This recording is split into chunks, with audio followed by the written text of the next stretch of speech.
What's up, everybody, and welcome back to Fireside Giants. I'm your host, Anthony Rivardo, joined by my co-host, Alex Wilson. And guys, we have one preseason game left, and then it's time for the regular season. I cannot wait, but this regular season, we're going to see a lot of the usual starters. We're going to see Russell Wilson for probably the majority of the year. Or could we see Jaxson Dart sooner than we initially expected? Well, that's kind of going to be the topic of conversation in this one. We're going to talk about Jaxson Dart, the way he's looked in the preseason, the fact that he is likely starting tomorrow night versus the Patriots to close out the preseason, and then also just previewing this game, talking about some of these roster bubble guys who've been competing. There's a lot of wide receivers fighting for a handful of roster spots. There's not enough roster spots to go around truly, but we're going to talk about who's competing for those roster spots in this last preseason game and what you should be keeping a close eye on during this matchup with the Patriots. And of course, talking about our guy Jaxson Dart, which is where I'm going to start this, Alex. Jaxson Dart is probably going to start tomorrow. How much do you think that he should play? How much do you want to see him play? And what do you want to see from him? Because I feel like he's already proven a lot during this preseason. He absolutely has. I mean, to me, we're hearing all the analysts come out and say he's looked the best of any rookie quarterback so far, whether it be Cam Ward or anybody, Sanders or Tyler Shuck, whoever. Dart has looked the most composed, the rhythm that they have him running with, they're maximizing his strengths. And that's kind of what I like about what the Giants have done, is that they've taken his strengths from Ole Miss and they said, well, we don't have to change that. We can just lean into that. And they're using him more in the screen game. They're getting him involved on these deep passes. And, he's kind of taking full advantage of it. And he's the youngest quarterback of these top guys that were drafted by far. He's like 22 years old. I really am impressed by what he's had to offer. Brandon Brown was saying yesterday, this guy's got aura about him. It's another element to his game. And that aura is he's a perfect fit for New York, dude. This is a player that was built personality-wise for the bright lights of New York. And I would say he was built for this Giants locker room in particular. On top of Brandon Brown saying that he has aura, he also said that the guys are clinging to him, that everybody in the building is just attracted to Jaxson Dart. They want to get close with him. He's been a leader, really. I mean, you think about the way that he was described and the way that everybody's been describing him as having this aura, having this command, as a 22-year-old stepping into this New York Giants facility with Russell Wilson, with Jameis Winston, with all of these veterans and these stars as well, like Dexter Lawrence and Brian Burns. And Jaxson Dart has quickly become one of the leaders of this team as a rookie quarterback who was drafted at the back end of the first round. It's really impressive, and it really speaks volumes to his character and his qualities that he has to lead a franchise potentially down the road here. So just so much to be excited about with Dart.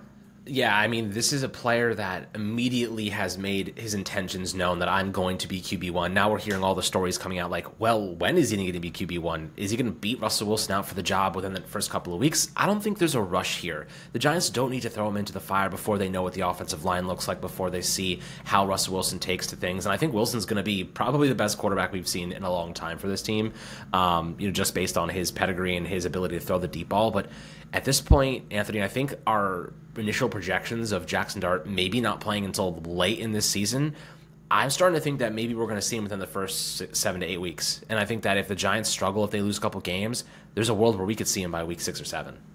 I think it's totally possible. I don't know how likely it is. I really need to see how this team performs in week 1, and then I think I'll have a better estimation of when Jaxson Dart is going to start. But I will kind of pose this question for you, Alex. When you look at Russell Wilson as the starter, let's say the Giants through the first 8 to 10 weeks of the season are about 500, and you see this team ceiling being a fringe playoff team, a 500 to slightly above team.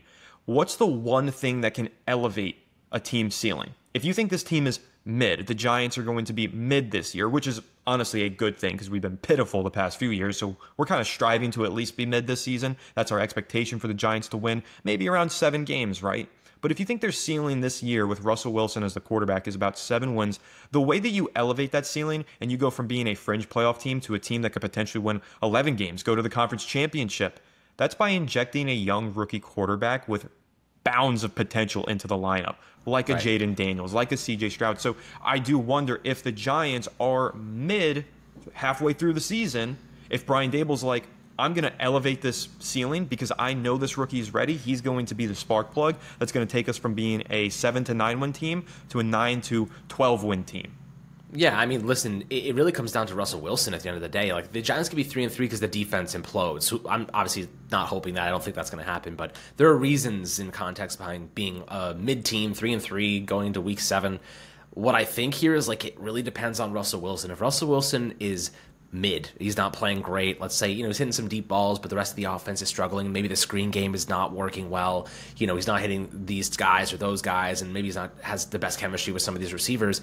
And Brian Dable feels, well, Jaxson Dart gives us the best chance to elevate our offense because we've already seen this guy has a tremendous screen game. Like, one of the best I've seen the Giants have in a long time.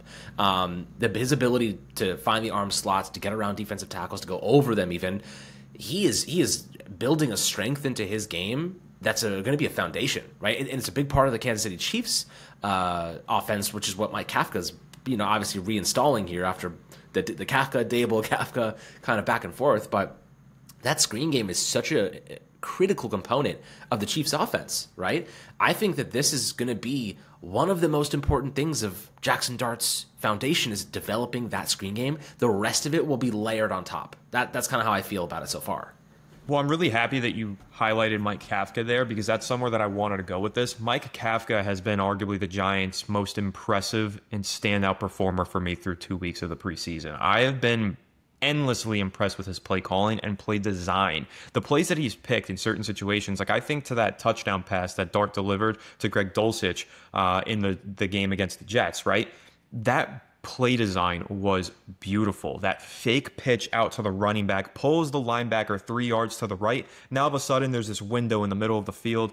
Dart fires it in there and that's a touchdown. That play, yes, executed by Jaxson Dart, but put together by Mike Kafka. That was an excellent call, and there's been a lot of those, like you said, getting the tempo and the rhythm right with the screen game and how that's really helped Jaxson Dart acclimate himself to the NFL speed and to the game in general. And I also think that we saw some good play calls when Russell Wilson's been out there and calling some things that have allowed him to kind of find his stride. Russell Wilson's really good at throwing to the boundaries, so they called that play for Jaylen Hyatt to run that comeback route that Russell Wilson had good timing on. Like, Kafka just really seems to have his finger on the pulse right now. And I think that's one of the reasons why, A, Jaxson Dart looks so good in the preseason, but also why, B, when he does enter the lineup, there is optimism that there is going to be an immediate hit, right? Like, we're not going to have so many rookie growing pains because he feels so comfortable already in this offense that's being orchestrated by Mike Kafka. So I think, again, like you said, we could see him a lot sooner than expected. I don't know if I want to. I think I could walk some of this back and say I want him to stay off the field and develop, but I am also intrigued by how soon he could get on the field and what kind of impact he could have. I also will say this, like, how much can he really learn not playing? You know what I mean? Like, how much can he really absorb? He knows the playbook. He's watching. He's learning the tendencies, watching Russell Wilson, Jameis Winston, how they carry themselves and how they prepare. But at what point do you just need him to be playing and to develop? And I think that's the question. Is like, when he's absorbed everything he possibly can from sitting on the bench and watching, then I think it'll be time for him to get that real action. There's no replacement for live action. I don't think he should play. I don't think he should be sitting beyond week 10 personally, because I think that if he's the future of this team, and he's got to be on the field, and I think that that's where he's going to really learn the most. And also, if there's anyone, we heard Brandon Brown talk about Jameis Winston, the whole trade rumor thing. If there's anyone that's going to be traded from the Giants this year, it's Russell Wilson. He's on a 1-year contract. Like, he's the one that'll be moved, not Jameis Winston or Jaxson Dart, in my opinion. And obviously, Dart not going to be traded, but in terms of like who makes the most sense, Wilson makes the most sense. What do you think? I personally think that. I don't agree with that personally. I don't think there's any chance Russell Wilson gets traded. I think I've said this on Giants Collective. My hot take, Alex, I think Russell Wilson's going to retire a New York Giant. I think this is going to be. He's 36 years old. He's been on 3 teams in the last 3 years. He keeps getting supplanted for new quarterbacks. But he's getting diminishing returns with each and every contract. It's going lower and lower. And unless I'll take $6 million, $7 million. Yeah, but if he has some sort of fantastic season and he can cash in with another payday next year, I suppose. But I mean, if he gets replaced by a rookie quarterback midway through the year, I don't think he's going to get that kind of a contract next offseason. I think he'd rather just walk into the sunset with his beautiful superstar wife and just call it a day up in the Big Apple. That's totally fair. I mean, it really depends. Like, if the Giants are losing because of him, then yes, I do agree. But if the Giants just decide, well, we just want to go to Dart because he's the future anyway, and they trade him to a team that maybe lost their starter, maybe like Stafford's hurt, and they get Wilson, and then like he has a solid rest of the year, he'll cash in from that. So we saw that happen with Baker Mayfield. Obviously, much different age gap there. But I do think that when you're looking just kind of what the Giants, like going back to Jaxson Dart for a second, looking at what defenses are running a lot these days, that two shell, like kind of two high safeties, they're trying to eliminate those deep plays. They're trying to bottle up these top receivers. It really bodes well for Dart's screen game. And I think that his ability to throw the deep ball and the receivers the Giants have, Neighbors, Hyatt, and Darius Slayton, that speed on the outside is so dangerous that if you're a cornerback, you really have to play mostly off ball. Like, you can't press these guys all the time because they're going to burn you. And then you have to have these two high safeties because, you have to be able to cover the deep ends, which leaves so much space underneath for the Giants to operate. So teams are terrified. All right, they have burners on the outside. We have to watch them over the top. We have to play a lot of off-ball coverage on them. And the linebackers are kind of left in no man's land where they're trying to identify, tight ends, running backs, like all these different things, and their jobs become more complicated. That's where I think the Giants are going to get really, really interesting in terms of where they're getting the ball with these screens. It could be to Wandale, it could be to Theo Johnson. We saw them practicing the tight end screen, the Turbo Miller, Tyrone Tracy. Like, there's so many ways to get the ball into space and use guys as decoys. And I do think that deep ball game, like, that's partially why the Giants have been so bad, is because nobody respected their ability to throw the ball deep. Like, all they had to do, they just one high safety. Daniel Jones would never hit the deep ball. Never hit it. Now Russell Wilson is going to hit that deep ball. Jaxson Dart is going to hit that deep ball. You have to play two high safeties against the Giants, which takes a defender out of the equation of the box. So I do think, like, this screen game is going to be such a critical component of this offense, and it's going to be a reason they move the chains. It's going to be a reason that they're able to pick up extra first downs, even on third down. We saw it on third and long against the Bills. Turbo Miller had a 3rd and 11 screen pass for a first down, so like that's kind of a new element to this Giants offense where they can really incorporate that. But that's a pretty exciting kind of development here. It's the Chiefs built an entire offense around that idea, and I think that the Giants are seemingly trying to trend in that direction. My question for you, Anthony, though, is like, is Russell Wilson capable of running the same screen game that Jaxson Dart is? Because that may be where the Giants are like, that's why we want to move to Dart, because that element of the offense really blends well with Mike Kafka's play style. I think that Russ is very capable of running that offense. I think he's capable of running really any offense at this point in his career. I mean, we're talking about a 10-time Pro Bowler, former Super Bowl champion. We're talking about a guy who's been in the league for a decade and a half now, nearly. So I think that he's capable of running that screen-heavy offense and that quick passing offense. I don't think it's necessarily playing to his biggest strengths. And his biggest strength is throwing the ball deep and throwing the ball towards the boundaries and downfield. He doesn't throw the ball over the middle of the field quite as well as some of these other quarterbacks. A lot of that has to do with his limited height. He isn't necessarily the best at hitting those screens as accurately, but I think that he's still very capable of getting the ball out on time and quickly. And I think the timing is why we're seeing such an uptick in productivity from these screens, is because of the timing. And Russell Wilson has great timing with his receivers. And again, this is why I think that him and Malik Neighbors in an ideal world would have gotten some practice reps in the preseason to get that timing down in a game setting, because the timing is everything on those screens, on those comebacks like he had with Jaylen Hyatt. So I just think the timing is really what's going to unlock that screen game, and I do think that's going to be unlocked whether we're talking about Jaxson Dart, Jameis Winston, or Russell Wilson. I think all of them have the timing to run an efficient offense that is screen reliant. But I also want to highlight somebody that you mentioned there, which is Turbo Miller. And this is where I'll segue us from the Jaxson Dart discussion into this game preview, because this preseason game has a lot of storylines unfolding for us Giants fans that really follow this team tooth and nail. Like, we're really deep in the trenches here when we're talking about guys like Lil Jordan Humphrey, Montrell Washington, and Dante Miller, who you just mentioned, right? This is a backup running back. We're talking RB4 potentially on the roster, but one of the Giants' most exciting players in this preseason, a guy that fans are desperate to see actually make the roster. Can he make the roster, though, Alex? Do you think that there's space for Dante Miller? Could the Giants realistically hold 4 running backs, or do they have to have an odd man out? And who would that odd man out be? I mean, so right now we have Tyrone Tracy, Cam Scatterbo, Devin Singletary, and then, I guess there's a bunch of guys like Eric Gray's of the world and Dante Miller's of the world. Listen, I think right now Singletary's value to the team is pretty much nil. Once Cam Scatterbo's back, I don't see Singletary ever really getting on the field. Turbo Miller, however, I think can be a really good third down back. And I think Cam Scatterbo, like, that's the insurance policy. It's like the insurance policy for Tyrone Tracy is probably Singletary, and the insurance policy for Cam Scatterbo is probably Dante Miller. Like, those guys kind of align with their roles. I think Scottaboo's career is going to start as a third down back. Really, really underrated receiver. I do think that he's going to be a pretty important part to this offense once he's healthy. He did return yesterday. But Dante Miller, I mean, what he's shown in preseason so far, now the running game on his part, like he's not churning out massive yards in the running game, but his ability as a receiver is really impressive. That's why I'm thinking third down back for sure. You mentioned 4 running backs you think the Giants will carry into the season? No, I don't think they 3. will. I don't think that they should. They'll probably carry 3, but there is a world where they say Singletary's too valuable as a veteran and as an insurance piece. We're not obviously moving Scattaboo, who's going to be on the team, and Tracy. So there's 3. But Turbo Miller's been so good this preseason and looks so valuable, we have to find space for him on the roster. And then you have to have a conversation of, well, if you're holding a 4th running back, which other part of the fat of the roster are you trimming? Are you going defensive interior? Are you going cornerback, safety? Because somebody's going to have to get released at an expense of carrying a 4th running back. And I don't know who that would wind up being, but I just personally feel like if the Giants release Turbo Miller, somebody's going to pick him up. He's going to land on a practice squad elsewhere, maybe even a 53-man roster elsewhere. He is a little bit too valuable to outright release at this point. So I think that the Giants need to find a way to keep Turbo Miller on this roster somehow. Yeah, I mean, when it comes to what you do, I think, listen, you're not going to save any money from cutting Devin Singletary, right? And like if you trade him, $1.5 million if you release him.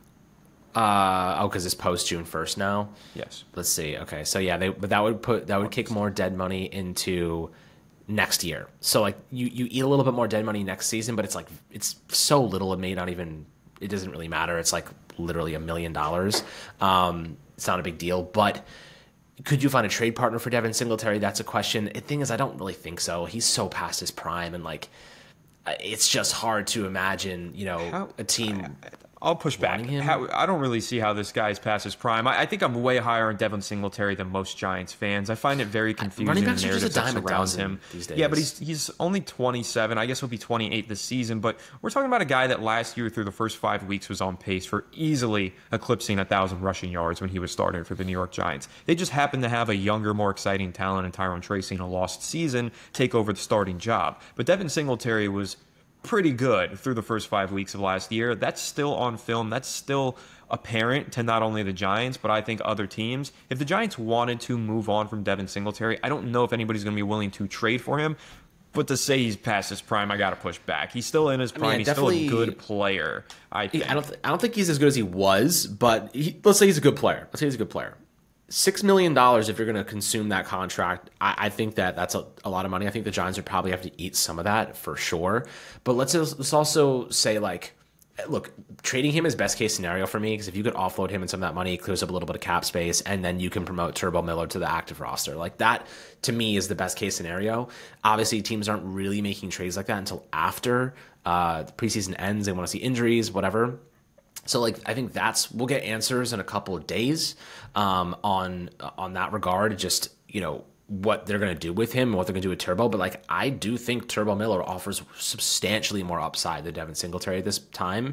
And I'd also way rather him, because this team is still a bridge. Like, they're still in the bridge kind of, like, situation where, like, they're going from Russell Wilson to Jaxson Dart. Like, they're kind of transitioning there. I'd rather young players be getting playing time. Like, I'd rather Turbo Miller be playing over Singletary, just because, like, Turbo Miller could be a really cheap, like, valuable piece to this team, and Singletary is not going to be on this team next year. So if there is an opportunity for Miller to get more playing time, it needs to go to him instead of Singletary, in my opinion. I don't really care much about, like, the leadership in the running back room as much as I do about upside, because running backs they always are churning out. And I also think Cam Scattaboo is kind of like an underrated leader. That dude plays like with his heart on his sleeve. Same with Tyrone Tracy, a year of experience. Like, I think that the experience, like that leadership presence, isn't really coming from like Singletary. I think it's coming from your quarterback and Russell Wilson. Like, that's the guy that's really going to bring that element to the entire offense.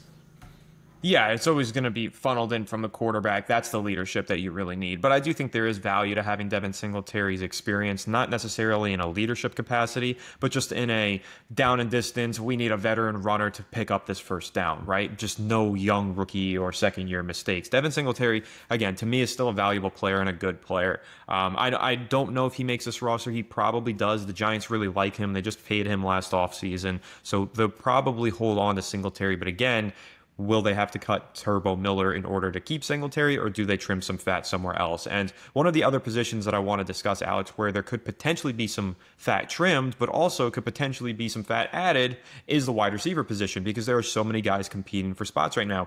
You've got Lil Jordan Humphrey, who's looked good this preseason, caught Jaxson Dart's first touchdown pass, and has a really good connection and chemistry with Jaxson Dart. So I really like Lil Jordan Humphrey and his chances of making this roster, but I also really like Beau Collins, who caught that big pass from Russell Wilson, has earned a bunch of first-team reps, has been working on improving his upside on special teams. Beau Collins looks like, to me, he might even be a lock to make this roster based on what he's done this summer. But then you've got Montrell Washington, a slot receiver. The Giants don't have a lot of slot depth, and he's looked really good. That juke that he had against the Bills, we didn't talk about that enough as Giants fans. I mean, he sent that guy to another realm. He juked that guy out of his shoes and then took off upfield for a 30-yard gain on a screen pass. Really has a great connection with Jaxson Dart. Their chemistry is palpable. I love Montrell Washington, what he brings to this offense as a slot receiver. He needs to work on his hands a little bit, but a really good player. So you've got those three players right there. And then, Alex, we were just talking about this before we went live.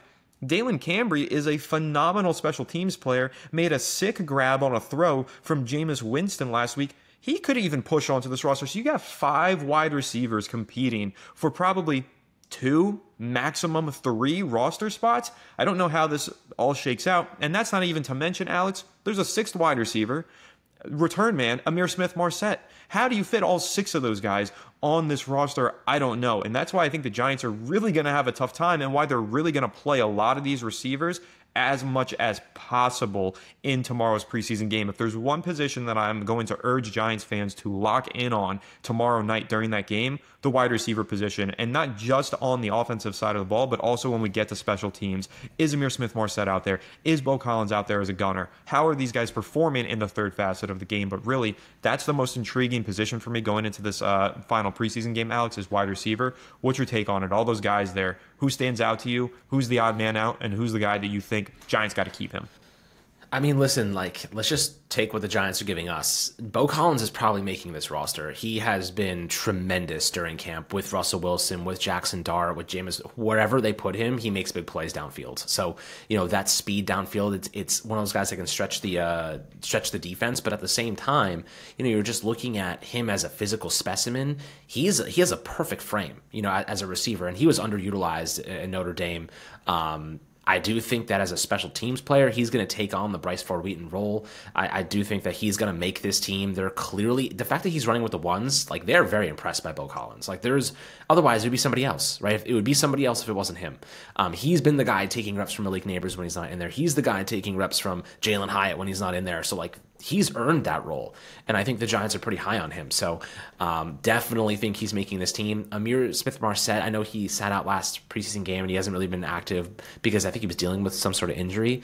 But looking at that situation, Ihmir Smith-Marsette is not a good receiver. He's a good return man, but he's not really a good receiver. I honestly, and I know, here's the thing. The Giants went so long without having a good return man that, I'm scared to let a good one go. Smith-Marsette is a good return man. It's but I also really like Dalen Cambry, and I think he could be a really interesting player that plays on the punt unit, a return man, and even as a receiver as he continues to develop here. Can I pitch you the solution to all of our problems? Gunnar Olszewski. No, definitely not. Unfortunately, it comes at the expense of Ihmir Smith-Marsette. I think that the Giants can move on from Ihmir Smith-Marsette and include 2 other players on this roster. Number 1, you fill the backup slot receiver position with Montrell Washington because he's looked really good and he's comfortable and he plays majority in the slot.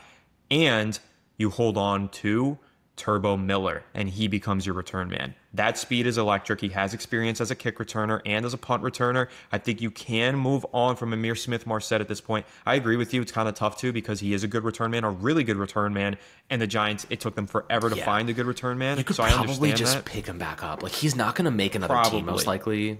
The Giants didn't they sign him mid-season anyway? Yeah, so he's a guy that doesn't hang on to rosters for his return ability because they're going to look at it the same way we do.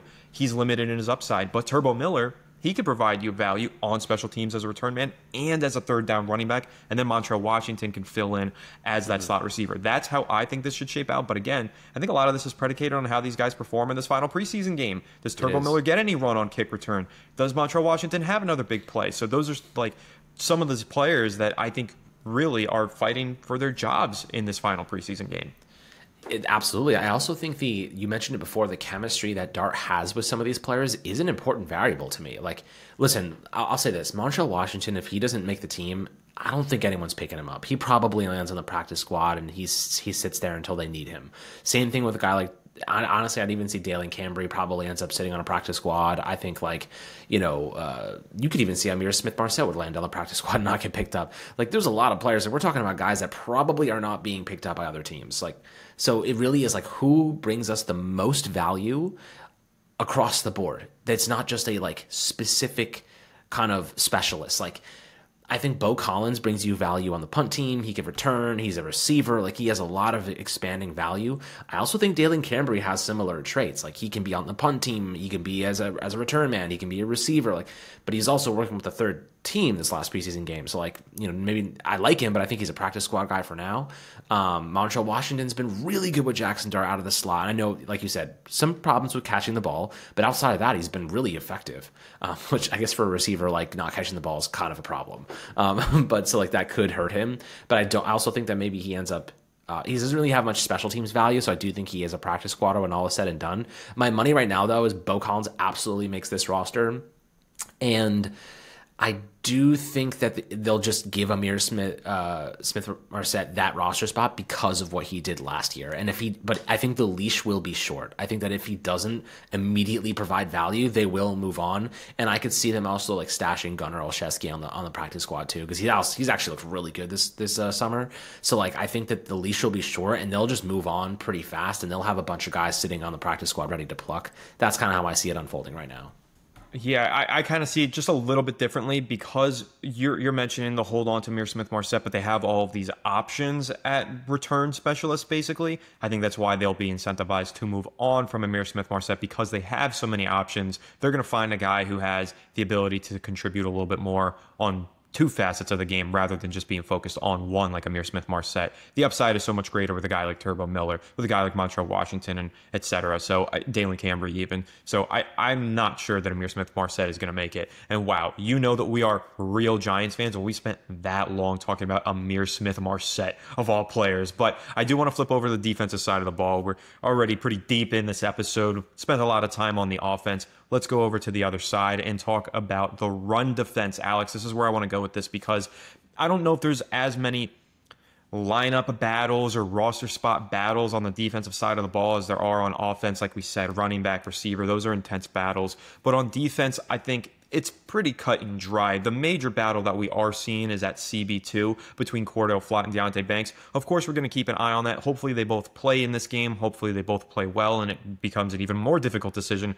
for the Giants because I want both of those guys to be good. But I really think the main thing I'm looking at, if we're previewing this game, what I need to see from this defense, please stop the run. Please be better in that regard because you haven't been at any point under Shane Bowen. Last year, the Giants' run defense sucked. Through 2 preseason games, it's been bad. I mean, the Jets averaged 4.5 yards per carry in this last game. Giants still put belt to ass, but still, the Jets were running all over them in the second half of that game. I need to see the run defense improve, and I don't know where exactly that starts. Is it in the linebacker core? Is it in the interior of the defensive line? If I had to guess, I think that's where we need to see improvement, is down in the defensive interior so that we can stop the run better.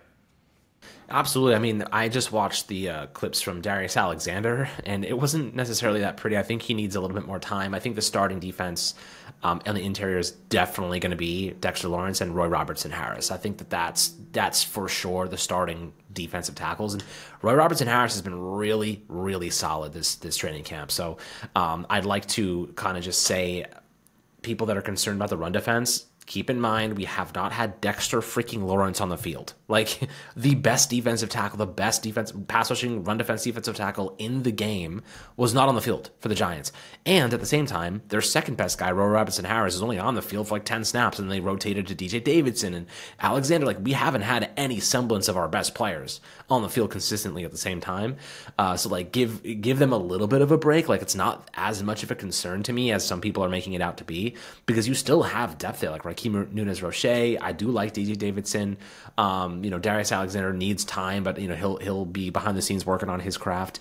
And the defensive tackle depth, I actually don't think is that bad. Like, last year we had Raheem Nunez-Roche starting. This year he's probably our fourth option. You know what I mean? Like, I'd say that's a pretty decent upgrade. Harris alone is a pretty substantial upgrade. He's also a humongous. I remember we saw him at training camp. Dude is a monster, like a humongous human being. So, and not to mention our edge presence. Brian Burns out there, Abdul Carter, Kayvon looks a little bit stronger. Like there's a little bit more of an edge presence to help stop the run, and also Bobby Okereke and Micah McFadden, and not to mention Tyler Nubin in the box now. So like, I'm not as concerned about the run defense until proven otherwise. I think they have upgraded quite substantially in some key areas, but obviously, like, I need to see it these days as a Giants fan. Like, I need to see the improvements and not just talk about it.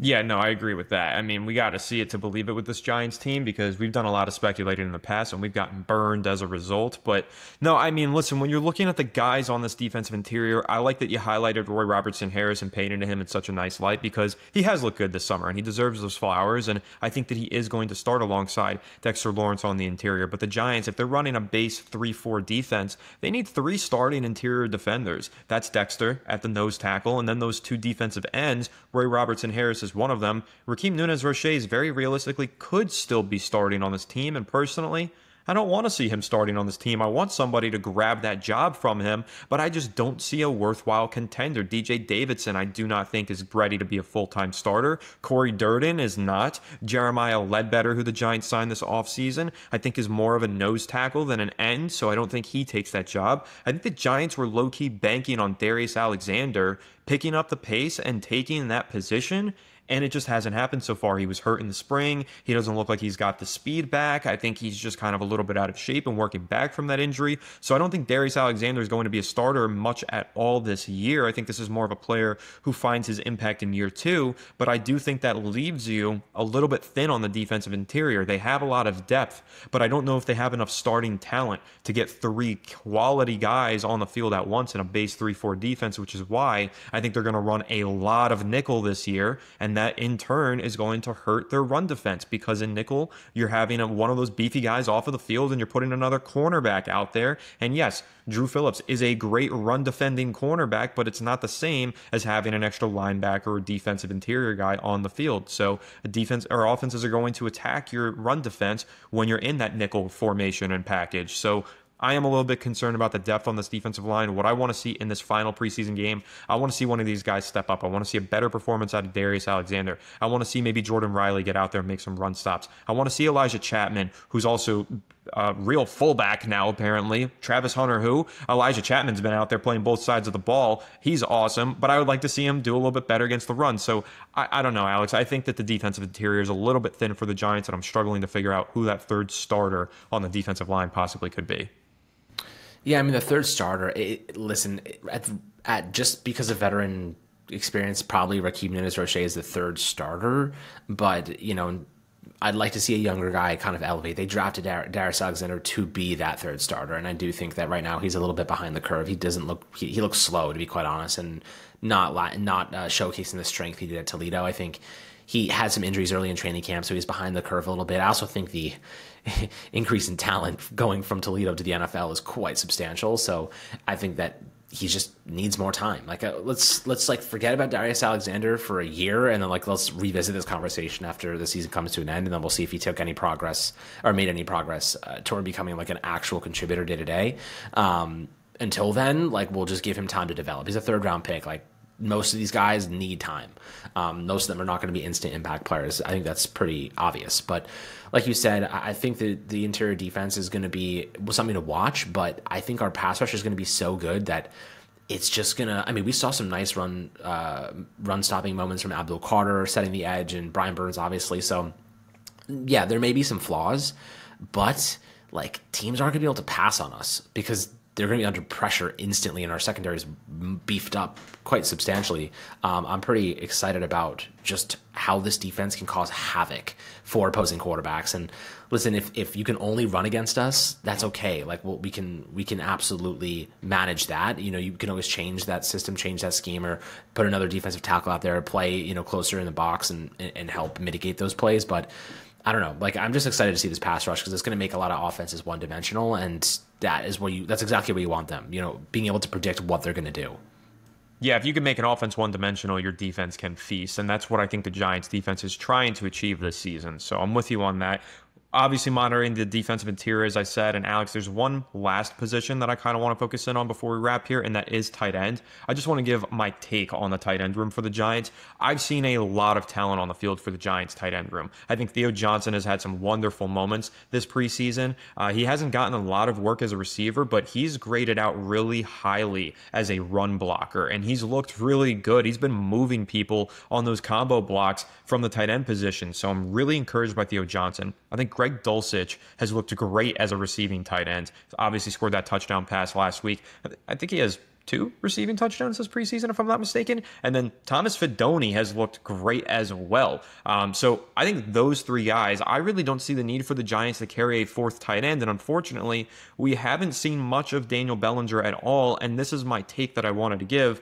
Bellinger being the highest paid tight end on the roster and being the 4th most productive tight end on the roster means he should be released, in my opinion. I hate to say it, a former 4th round pick who showed a lot of promise as a rookie in 2022, but I just think he's been outperformed and he hasn't been fully healthy and ready to go this summer. And the Giants, I think it's time you move quickly with the healthy 3 guys that you got who've been really productive in the preseason, and you roll with them and you take the cap savings from releasing Daniel Bellinger, in my opinion. I do want to hear your take on that because I know a lot of people really do love Daniel Bellinger.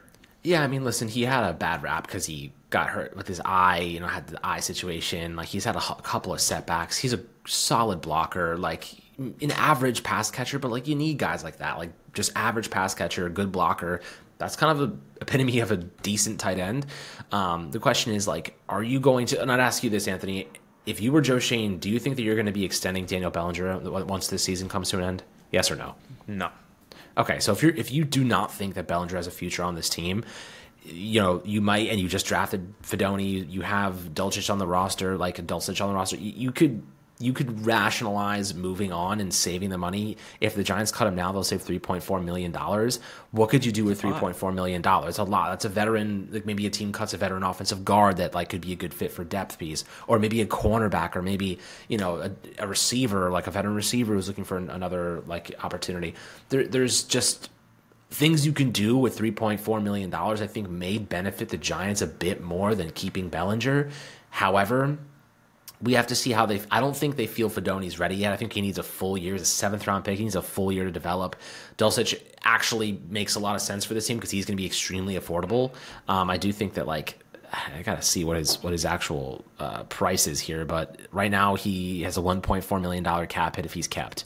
If they cut him, they'll save all of that $1.4 million. So it'll be interesting to see what they do here. I don't really think it matters. Like, Dulcich, Bellinger, like, I'm fine with either of those 2 guys. The question to me is, can you do something better with that money? Like, that's really where I ask. Like, and I think we probably won't know until we see who else gets cut across the league. I think we can do something better with that money, and I think at the end of the day, it can be used as cap rollover money that you roll into 2026, and I think that's valuable. So, personally, I'm in favor of releasing Daniel Bellinger. Like, I'm not hoping for anybody to lose their job, but I'm hoping to see the Giants make that decision because I like the other guys in the tight end room more, and I just don't think you can justify the highest paid tight end in the room being tight end 3 on the roster. It doesn't make sense to me. There's an imbalance there. So We've really gone at length in this one. It's the final preseason game, so it makes sense that our preview would be this long. I do have to sneak in one last topic, though, Alex, and it is Jaylen Hyatt, because I just thought of this piece of news that I saw today. You're saying, well, where else could that money go? Well, I do know that there is a team looking for wide receiver help, and that's the Minnesota Vikings. That report came out today that with Jordan Addison's impending suspension, they are looking to trade for a wide receiver. Now, they're probably not going to go make a big splash for a McLaurin or somebody like that, and somebody of that caliber, but could they look to get somebody in there for 4 weeks who could get by as a potential fringe starter and then go back to the bench when Jordan Addison's ready? Yes. Could Jaylen Hyatt be that guy? Potentially. I think Jaylen Hyatt, we've had a lot of conversations about him, how he's still playing for his job. He's fighting to get onto this roster and prove that he's capable of being out there in an extended number of snaps. He will be starting tomorrow night. He will have Jaxson Dart throwing the ball to him. This is a major opportunity for him to prove, look at the chemistry that I have with the future of this franchise. Look at how effective I can be. This is where Jaylen Hyatt really needs to step up. I think this is the most important game of Jaylen Hyatt's Giants career going into this final preseason game, because if not, I think there are going to be teams around the league who come calling, who look to see if he hits the waiver wire to pick him up, because there is some speed there. There is some talent there that needs to be unlocked, and it hasn't so far for the Giants. Injuries, whatever setbacks, there's been so many of them. But like we said, there are a lot of receivers battling for Giants receivers battling for roster spots right now. I think this is a huge moment. Jaylen Hyatt needs to step up in this final preseason game. Yeah, I mean, he had that one reception, looked good on it last week. But yeah, I'd love to see him, especially if it comes to him and Jaxson Dart. If Dart can complete a couple passes to him, he'll be safe. If he doesn't do anything, I think that a change of scenery could make a lot of sense. And like you said, there's other players on this team that might be more, I guess, maybe have earned it, you could say, more than Hyatt has. And just being available is a good start for some of these guys. So yeah, I agree. Hyatt, this is a big one for him in the preseason, last game, for him to really show what he can do. I don't want to give up on Hyatt yet, but like he hasn't given me many reasons to believe in him anymore. So like, if you could get something in return, if you can get even like a 6th round pick for him or a 5th round pick for him, I'd probably consider it, or maybe even a swap for a player of a similar like situation, like a guy that's kind of struggling to catch on, but like maybe fills a need for us that we have, or like some sort of upside. Like that could make sense to me as well. But yeah, like teams are calling. I mean, the Jets are even potentially looking for more talent, because they don't. I mean, Arian Smith has looked pretty solid for them, but they don't really have like a deep receiver room, so that could be something that they look to explore. I don't think the Giants want to give up on Hyatt, but I do think that they're like getting tired of waiting around for him to like emerge as a real contributor. And there's going to be veterans that get cut that like probably can contribute more on day one than he has over the last couple of years. So, you know, there is a conversation to be had in a couple of weeks once we see what, you know, rosters start to shake out and some guys that get set free. Like there could be a situation that unfolds there. But yeah, tomorrow, big opportunity for Hyatt to really like elevate his game and prove to us that there's something worth investing in.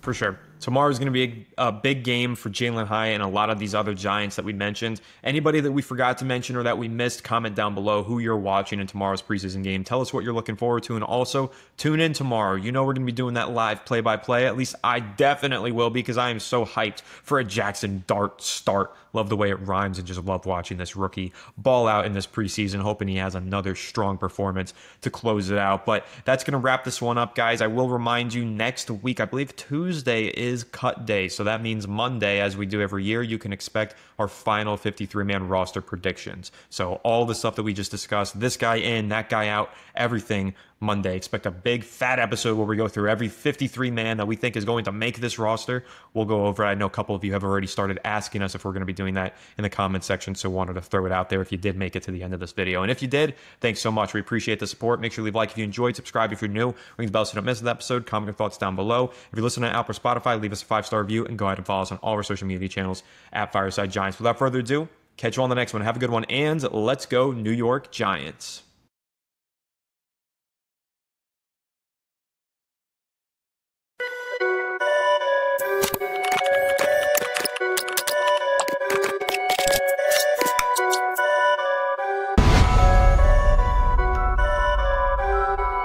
Perfect.